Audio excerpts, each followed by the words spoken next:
Well, I wanted to share with you all. I was talking last week. I was talking about Jojo, who I just love. You all know I love it because he lived to be 120. There's hope for all of us. He really supposedly lived to be 120, right? He actually didn't start teaching until he was 80 years old. And so he was a marvelous teacher. I mean, he was a wonderful teacher. And the stories, his stories they're just wonderful stories. And so I love every one of them I love. But I've been thinking about teachers a lot. This was said by Rajneesh. Does everyone know who Rajneesh was? Does anyone know who Rajneesh was?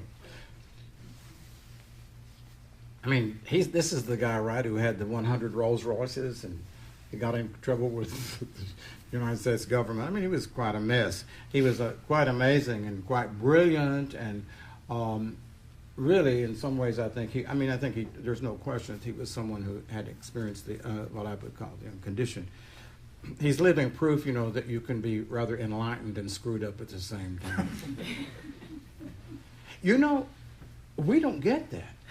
We do not get that, right? I mean, either you're enlightened or you're not screwed up. You can't be both because our minds, it's like Jung would say, it's the tension of the opposites, right?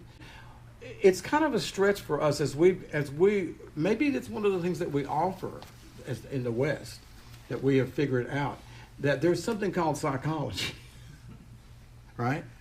And, the East might say, well, yeah, but there's something called spiritual. Yes, okay, that's true. But there is something called psychology, so it's quite possible to have what I would call the mind of a child and a spiritually advanced human being. Well, they're walking around with great advancement, but perhaps they're really not over 7 years old psychologically. It's absolutely possible. I mean, more than that, we have living examples of them, in the Buddhist world and in the Christian world. Yeah. They get it, whatever. I could go on with it. All right, this has been something that has, even when I am sitting and hearing our guest teachers, which I have done, and I have heard teachers now for 40 years, the best, and I mean, wonderful teachers. I never forgot this, and it always resonates in my mind. What Rajneesh said. He said, the words are only excuses to hang the silence upon.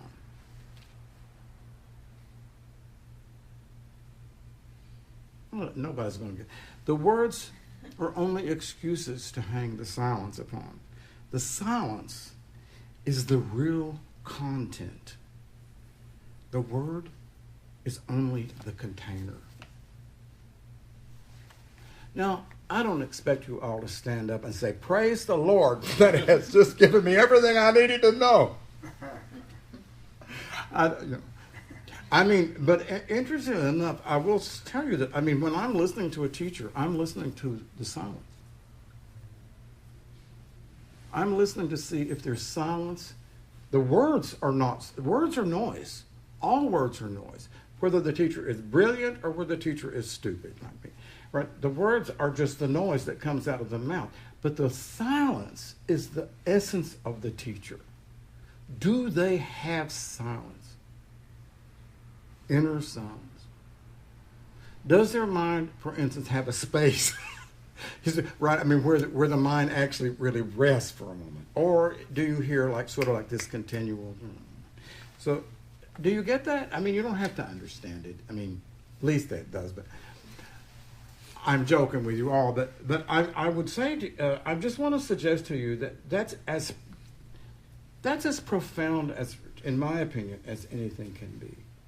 The idea that a person who has achieved some inner silence, they come from that. And their words are really sort of like an excuse, right? The words are really just the container. But the thing inside is the silence. And that's what they're trying to convey. There's a great sutra about the Buddha, right? Somebody comes to the Buddha. It's a long story, and I won't go into it because these stories are boring. But this person comes to the Buddha and he asks the question. The Buddha just smiles, and smiles, and the guy bows. It's just in tremendous gratitude. And then the Buddha's disciple says, "What went on here, right? What? You didn't say anything." But of course, the sutra is saying that the Buddha's silence taught him exactly what he needed to hear. It's quite amazing. Okay, so I'm going to read this to you again, just to pretend that you can bear hearing it again. The words are only an excuse to hang the silence upon. I always almost think about stars. There's something about hanging something on a star that some children's fairy tellers or maybe just drawings they have. But anyway, the words are something to hang the silence upon. The silence is the real content. The word is only a container. So as we go forward, probably most of you would say, well, that's kind of funny coming from Victor. When's the last time he was ever silent? Shut up, John. Just shut up. I expect respect in this bun. So, how do you listen to a teacher to see if they're really coming from silence? How would you listen? How would you know? Rosie, you might have a clue. I'll give you a hint, and I say I give you a hint because I don't really know that I know myself. But for sure, if you haven't experienced inner silence, how in the hell would you recognize it outside? You wouldn't know it. You couldn't know it, possibly. So if the brain is this continual, thinking machine, there's nothing wrong with that. Well, there is nothing wrong with that. It's just our human condition. But I do think that your experience in meditation of silence, when your mind has gotten still, would give you some clue as to experiencing it in another teacher. This is wonderful. This is a wonderful story. This is, I always say this is my favorite Zen story, right? So it's a joke, because it's like saying this is my favorite diamond, right? I love this diamond more than that diamond, or this ruby more than that emerald, because it's like, how they're just all just so wonderful. But this one, again, rang my bell many years ago. I told you all, how many of you all have seen the video of the Dharma talk of the teacher named VB? We called it A Little Zen, A Little More Zen. Was it A Little More Zen? If you haven't seen that, you should really watch that because I'm most delightful. No, I'm just kidding. You should, because there's really some wonderful Zen stories in that Dharma talk. And so this is just like a continuation. I think I did maybe 2 of old Jiaozhou. A venerable monk, and when they say that, this guy would be considered somewhat enlightened himself. He was advanced, and he was rather well known. So he came up to old Jiaozhou, and he asked him, when one doesn't bring a single thing, then what? So let's just pretend that you came to old VB, Ryan, and you said, when one doesn't bring a single thing, then what?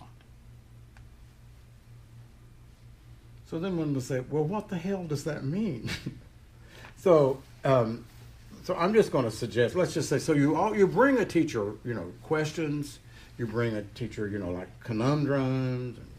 Like you can bring a teacher, like in Vipassana, the standard thing is you come to the teacher and you say, my meditation practice is, the first foundation of my, so there's always an exchange between the teacher.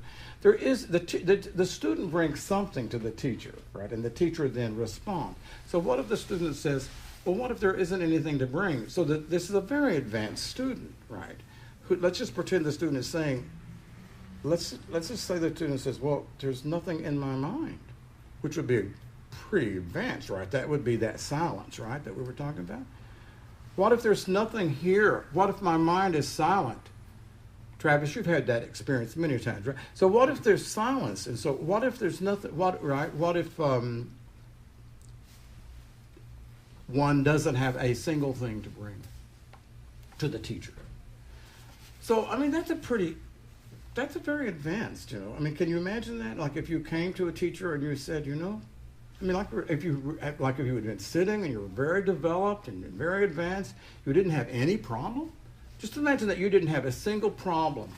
Some of you probably can really relate to that. That was a joke. Can anyone imagine that you don't have a problem? Does anyone have that experience of having no problem? I don't. So, but imagine if your meditation practice had just really resolved all of your issues, no problems. So you come to the teacher and you say, "What if I can't even remember the way it goes?" Yes. It's when one. Yes. So then you have no problems, and so you come. You're going to make. I'm Jiao Zhou. Okay, my name is Jiao Zhou. Jiao Zhou Byrd. It sounds strange, doesn't it? So you bring that to me and you say, when one doesn't have a thing to bring, then what? So then Jiao Zhou says, he said to them, he says, well, put it down.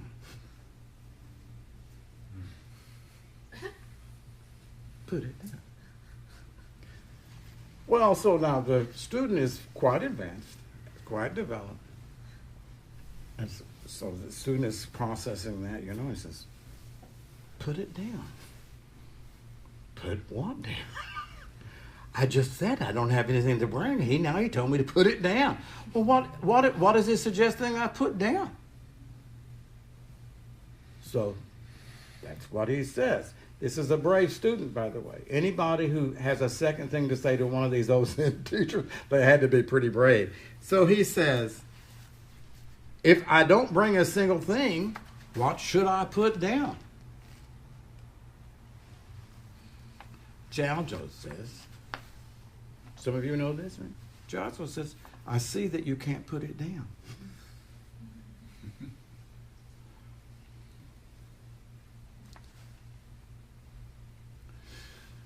So then, if we were going to do some sort of a Zen sort of thing, and I was going to continue on, say, like to be the teacher, the Zen teacher, I guess I would ask you, so what does he mean by saying, I see that you can't put it down? What is it that he saw that the student couldn't put down? That would be a dangerous question. Do you know why I say it's a dangerous question? Do you get that? You don't have to get that. But I mean that, like, if I were Jiao Zhou and said to you, so, well, what does that mean that he can't put it down? If you did almost anything from the intellect, it would be the same problem, right? It would just be, I don't want to put it into words. So when I said to you, what is it? Right? When he says, I see that you can't put it down, John. So then someone says, well, John, what is it that he's saying you can't put down? And if you said, he must be talking about my ego. Do you see what you've done? You've just created something that's, you've just solidified, you've reified it into a word, right? It's not possible to put it into a word.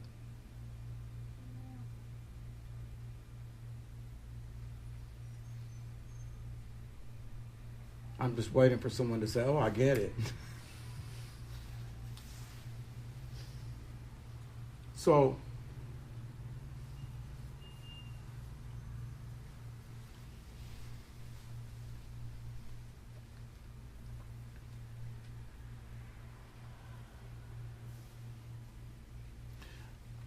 so I had, some of you know that I went up to Yokoji for 4 days because I had just sort of concluded, this is just 3 weeks ago, I concluded that I had utterly lost control of my mind. I was being very reactive. I just found I was being impatient with people, and people were kind of, it was just, I was just being impatient. And, so I thought, well, I've just got to get mindful. I've got to meditate. I've got to solve this problem, right? I've got to get in control of this reactive mind. And then it came, then came the awareness, you're kidding yourself. You're kidding yourself.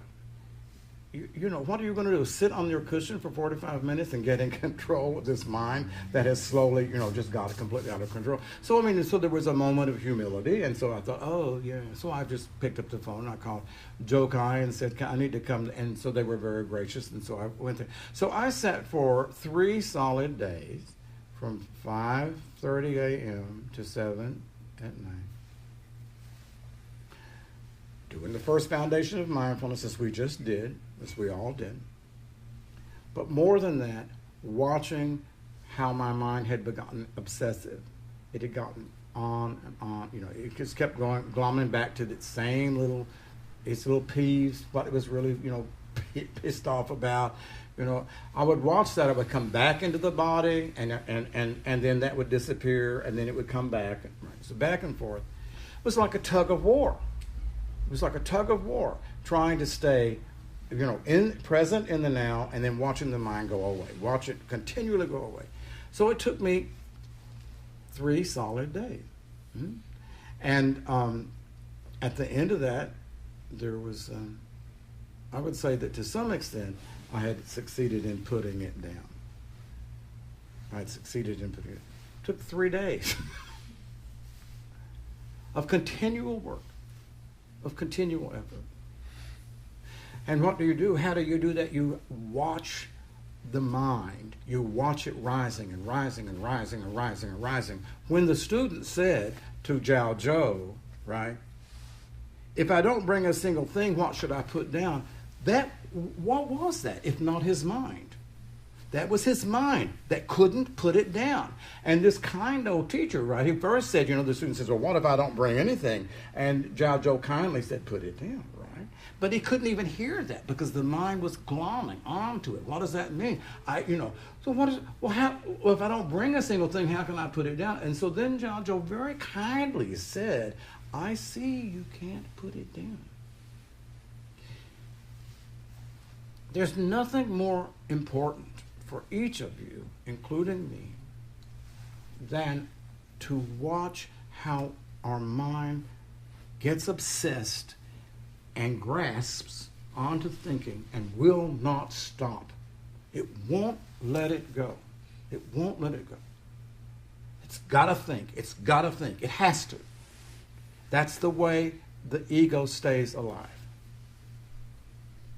That's the only way it stays alive, because it ain't alive in the first place. But it creates itself by this thinking. I am, I do, I think.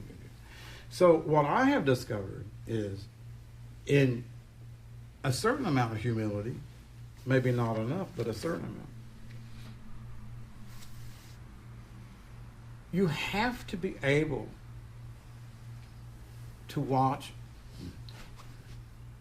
It's discouraging to me. When I was driving back to Long Beach, I was thinking, it took me 4 days to do this. What do I tell everybody here who's, is going to sit for 45 minutes on Sunday? Right? It's difficult, right? Because that's what you're contending with. Do you know? Do you understand what I'm saying? You're contending with this program in the computer that is almost unprogrammable because it's been out of control for so long, decades and decades and decades. Now, the good news is all you have to do is at least, first of all, admit that we are a little bit out of control. Have the humility of admitting that that mind is just this, it's relentlessly out of control. And then have the aspiration to sit down and not to fight it, not to try to, to push it, and certainly not to try to kill it, but just to begin to develop this ability to watch it, to watch it, to watch it. So I think that what we did for the 45 minutes, when we were doing the first foundation of mindfulness, my hope is that as you do this more and more, you'll begin to watch the mind go away because it doesn't want to do it. It doesn't want to do it. It calls itself bored, but it's not bored. It's uncomfortable. It's afraid. It's afraid of being controlled. It goes into sleep for safety's sake. So the practice is not watching the first foundation of mindfulness. The practice is watching the way you slip off of it. That's the game. Do you understand? That's the gold. And it's incredible gold because for me, after 3 days, I was kind of free. I've been pretty much free, ever since then. Now, and I'm not pretending that that's. I'm just on my way to the next time when I start getting lost again. It'll happen again. But it works. It works if you can develop this ability to watch your mind. That's the first foundation is the body. It's the ability then to begin to ask, and when the mind rests and when the mind becomes alert, then to start watching that thought, that obsessive, clinging mind that won't let go of thinking. I think that's about all I had to say. I was talking to someone who got very angry. This is a client, got very angry with a certain person. And he walked into the other room and he sat down and he was just really angry. And then he said, "Oh my God!" He said he just suddenly realized. He went to the story of the Buddha who saw the person holding the hot coal burning, and the coal was burning their hands, and the Buddha says, "Let that go, put that down. Let that go, let that go." And the person said, I cannot. And then the question was, why can't you let that go? And the person said, because it's mine. It's mine. That's what the thought does. That's what thought does. It's mine. The thought, actually, it's me. I can't let go of me. I can't let go of me. It's scary. So the person said to me, we were talking, and they said something quite interesting. He said, it occurs to you that maybe the only way that we let go is the meaning of grace. Because you can't really figure it out. What is it that allows us to let go? Maybe Buddhism would say that it's prajna. I thought that was an interesting thing that the person said. Maybe it's grace. Something lets us let go. Krishnamurti says you have to see it. He has this wonderful expression, as Mark and I have talked about it many times, over a few times. He says, if you see a snake that's poisonous, right, you wouldn't pick it up. Right? You wouldn't pick it up. If something is poisonous, you put it down. You let it go. Our thoughts, when they become obsessive, are poisonous. They're poisoning the system. We don't experience them that way. Because why? Because we've done it for so long, right? We've been doing it for a lifetime. We all have. So when you sit and you find a space of silence, which is one of the most precious things that you can have, and I can have, when you have a space of silence in your mind and it sees the thought, it puts it down because it sees this is not good. That's all I have to say.